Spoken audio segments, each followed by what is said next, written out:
জুলাই মাসের আন্দোলনে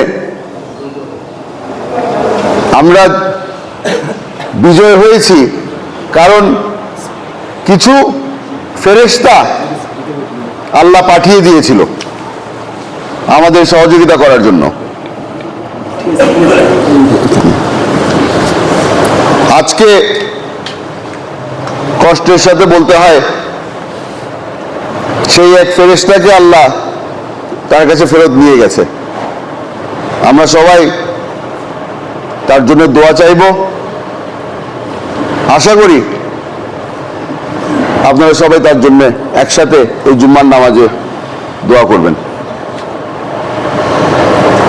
অনেক ধরনের ষড়যন্ত্র চলছে, আপনারা সকলেই জানেন। আপনারা সবাই কম বেশি দেশের রাজনীতির সাথে জড়িত।